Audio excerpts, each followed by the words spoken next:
Grazie Presidente intanto per la tua ospitalità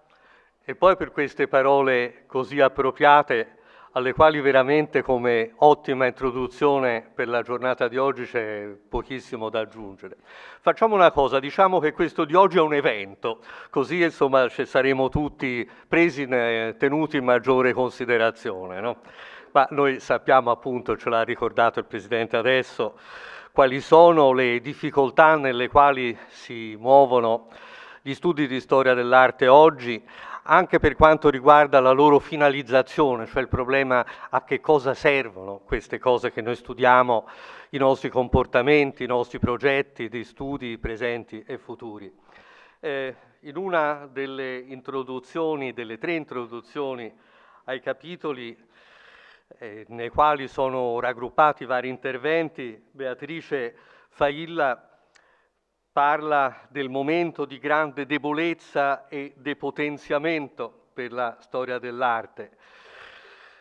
Che vi devo dire? Noi cerchiamo naturalmente di tenere botta, ma quali siano le difficoltà lo sappiamo.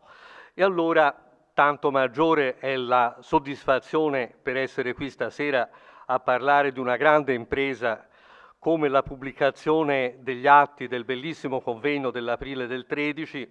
pubblicazione che è intervenuta a 1 anno e mezzo di distanza, quindi tenendo conto fra l'altro delle caratteristiche di questo volume che passa abbondantemente le 700 pagine, devono essere, insomma, questa presentazione e la realizzazione del volume devono essere considerate davvero un bellissimo raggiungimento. Quindi davvero tutta la nostra riconoscenza anche per il loro lavoro, il nostro apprezzamento a Beatrice Failla, a Susanne Maier, a Chiara Piva e anche appunto a Stefania Ventra che non è qua giù oggi per un problema di famiglia che le auguriamo di tutto cuore di superare.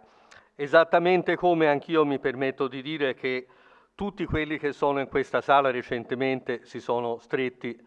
intorno a Marisa Dalai per quello che ha dovuto vivere in questi giorni. Ora, le 3 sezioni nelle quali si articolava il convegno e che ritroviamo oggi rispecchiate nel volume sono intitolate a Opere e fonti, e qui l'introduzione poi a posteriori è di Susanna Dinamaia, Musei e tutela, e qui abbiamo Maria Beatrice Failla, e Funzioni e biografie, introdotto da Chiara Piva. Io personalmente vorrei passare immediatamente la parola a coloro che sono qui a questo tavolo e che naturalmente ringraziamo noi stessi per questa disponibilità. Vado in ordine, diciamo, topografico, comincio con la mia destra, Paolo Violini, restauratore, che viene dalla scuola di Gianluigi Colalucci, si è formato presso di lui, Giovanna Capitelli dell'Università della Calabria, Marco Collareta dell'Università Statale di Pisa. Io non sto naturalmente a raccontare chi siano e chi non siano, primo perché lo sappiamo già, secondo perché a un certo punto ognuno se li può googlare a casa come facciamo noi in tutte queste occasioni. Direi soltanto appunto di cominciare, dopodiché dopo questo primo giro avrei intenzione di svolgere qualche considerazione io stesso e eravamo d'accordo di cominciare con Giovanna Capitelli, che prenderei quindi di iniziare.